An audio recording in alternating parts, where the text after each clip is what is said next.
Eu acho que a CPI, um dos trabalhos eu acho importantíssimos da CPI é mostrar esse balcão de negócios que é o Ministério da Saúde. E sempre foi assim, sabe? Eu também não acho que é uma criação do governo Bolsonaro. Eu também acho que não.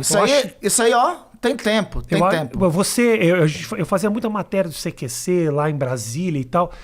E você andando pelos hotéis, você via muitos Hamiltons, sabe, desses caras, os muito reverendo, caminhando... Cabo Dominguete. Muitos cabos Dominguetes, assim, pegando elevador. Eram caras que estavam ali para fazer negócio, para oferecer negócio, para manipular de alguma maneira e conseguir alguma verba. Então, assim, é triste que as coisas sejam feitas dessa forma e que bom que a CPI tá podendo expor isso. E eu acho que tinha que se estender para outros. O que era mais trágico, Rafinha? Em março, nós estávamos com uma média diária de mortes de 3.000 a 3.500 mortes. Foi o pior momento da pandemia aqui no país. Aí a gente descobre um vídeo com o senhor Pazuello, ministro da Saúde, reunindo com uma empresa chamada World Brands. O que é que essa empresa oferecia? Oferecia 30 milhões de doses da vacina Coronavac. A mesma Coronavac que meses antes o governo estava negando. Vendia 30 milhões de doses ao triplo do preço vendido pelo Instituto Butantan. A gente abre o portfólio dessa tal World Brands, ela é uma importadora de produtos eróticos. Né? Aliás, esse pessoal, eles têm uma assim, parece que essa turma tem uma tara por esse negócio. É Mia Khalifa de um lado e atriz pornô, é produto erótico de outro. Eu vou te falar uma coisa, Randolfo, quando o governo falou que queria colocar no cu da população, tava falando sério. Eles foram atrás do produto. Ela só não tinha vacina, ela importava produto erótico. Nossa. E importava ração para animal, mas não tinha vacina no portfólio lá. Nem a ração para animal nem a ligação erótico do produto erótico com a ração animal existe. Não, você tá lá no portfólio dela. Importa produto erótico, importa ração para animal. Né? Mas cadê a importação de vacina? Não tinha. E aí aparece o Pazuello reunido com a importadora de produto erótico lá, dizendo que ia comprar vacina. Brasil. E 3.500 brasileiros morrendo lá na hora. Brasil é uma piada. Assim, é um negócio...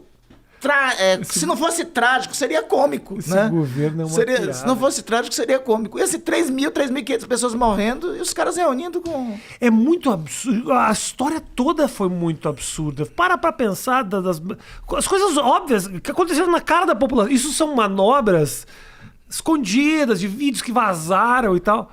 Você tem um presidente da República que põe um general na frente de um ministério para administrar a maior crise saúde dos últimos anos da história desse país. Em general, quando vai lá na CPI, a gente pergunta quantos infectologistas tinha na sua equipe?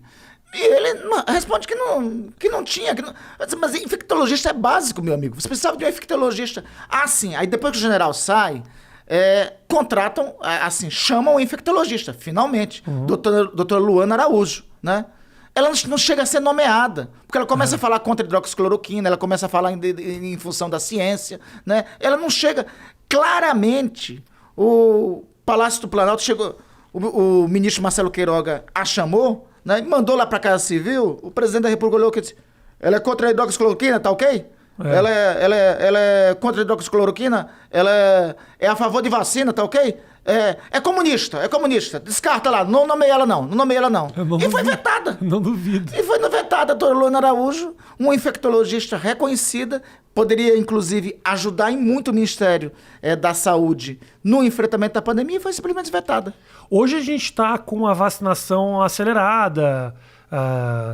O Brasil sempre teve um esquema de vacinação respeitável. Assim, Rafinha, era para nós estarmos hoje com os 200 milhões de brasileiros vacinados. Se nós tínhamos tudo. Porque é o seguinte, nós temos no Brasil o que, por exemplo, os Estados Unidos não têm. Né? O povo brasileiro primeiro quer vacina. Né? Nos Estados Unidos tem uma reação contra a vacina. Tem estado lá que não vacinou 35%. Então é o seguinte, tem uma reação... Lá nos Estados Unidos, olha só o nosso dilema. Os Estados Unidos... tem vacina de sobra para todos. E não quer. E tem norte-americanos que não querem se vacinar. O Brasil, os brasileiros, 90% dos brasileiros querem se vacinar. 94, parece. 95% dos brasileiros querem se vacinar. E nós não temos vacina para todos. Então, olha, primeiro, os brasileiros querem se vacinar. Segundo, nós temos um negócio fantástico, uma história fantástica que foi construída na Constituição de 1988, o Sistema Único de Saúde, o Programa Nacional de Imunizações. Isso não tem nos Estados Unidos. Nós conseguimos, em 2009, 2010, em 3 meses, vacinar 80 milhões de brasileiros contra o H1N1. Né? Então, tínhamos uma capacidade fantástica. Se o governo tivesse dito, olha, vamos adquirir quantas vacinas tivessem, seja Precisa, Janssen, AstraZeneca, Coronavac, até danado da Covaxin, né? Vamos atrás de todas as vacinas que tivessem. Nós tínhamos começado no dia 17 de dezembro. Hoje nós temos 200 milhões de brasileiros vacinados. Melhor que isso, nós teríamos evitado a segunda onda. Na segunda onda, nós perdemos mais de 250 mil brasileiros. Significa dizer que nós podemos, dos meio milhão de brasileiros que tiveram as suas vidas perdidas, nós podíamos ter pelo menos 250 mil destes ainda aqui conosco. Eu estou falando aqui dos números, mas você que está nos assistindo, lembre quem você conhece ou qual parente seu perdeu a vida no último período. Ele poderia ter estado vacinado e poderia estar salvo. Sim. E a vacinação está fazendo absolutamente toda a diferença. Se em algum momento você desconfiou da vacinação, espero que você tenha acreditado, porque assim, os resultados eles estão evidentes. Essa semana que a gente está colocando esse programa no ar, nós tivemos um número menor que 1.000 mortes na semana. Nós temos isso desde novembro do ano passado. Isso aquece o coraçãozinho de pensar que realmente as coisas estão melhorando. Assim. E é por isso a importância da CPI. Porque é o seguinte, agora o fundamental é a investigação aponta para o seguinte, com as medidas tomadas, quantos brasileiros destes que morreram poderiam ter tido a vida salva? Você acha que o resultado final dessa CPI pode enfraquecer esse governo de alguma forma, Randolfo? Ou já está enfraquecendo? Enfim, eu estou menos preocupado com isso e mais preocupado em nós entregarmos o resultado final. Eu não tenho dúvidas dos crimes cometidos pelo governo. Assim, o crime de charlatanismo está patente. Crime de charlatanismo, pega, como você mesmo disse, quer saber alguns tipos penais? Pega os vídeos do presidente da República e pega a atuação, pega tudo que aconteceu do ano passado. Então, alguns crimes já estão caracterizados. Nós estamos aprofundando outros crimes. Me perguntaram ontem, não, mas sobre o crime de prevaricação. Eu disse, não, prevaricação nós já sabemos que o presidente cometeu. Né? Prevaricação, só para todo mundo entenda, é aquele crime em que o agente público tinha a obrigação de impedir um crime em curso e não fez. Porque esse crime nós sabemos que já ocorreu. Olha só, no dia 20 de março, um servidor público, o Luiz Ricardo Miranda, e o seu irmão, o deputado Luiz Miranda, vão até o presidente da República e dizem lá, olha, tem aqui um esquema de corrupção em curso no Ministério da Saúde. O que o presidente da República diz?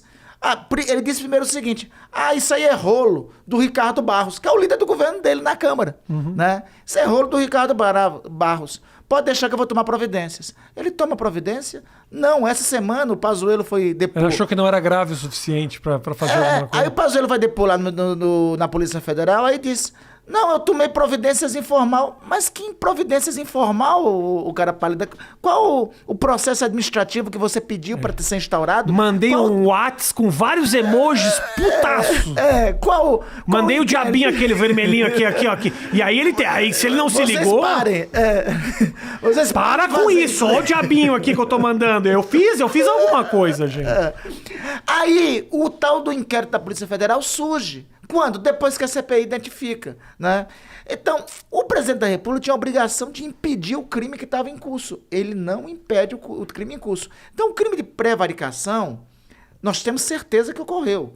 O que estamos aprofundando é saber por que ele cometeu o crime de prevaricação. Medo do líder do governo, participação dele próprio no esquema de corrupção que estava, participação de parentes dele, do presidente da República, no esquema. Tem uma série de hipóteses que estão na linha que estamos avançando em investigação. Randolfo, como assim você pode levantar suspeitas sobre parentes do presidente da República? Como pode isso, cara? Como pode a acusação que ele está fazendo nesse programa? Essa natureza é gravíssima, né? Não existe nenhum tipo de indício que aponte isso. Vocês podem perceber, né? Okay. Basta ver o noticiário. Agora, Randolfo... Modo irônico ligado, viu, Marcelo?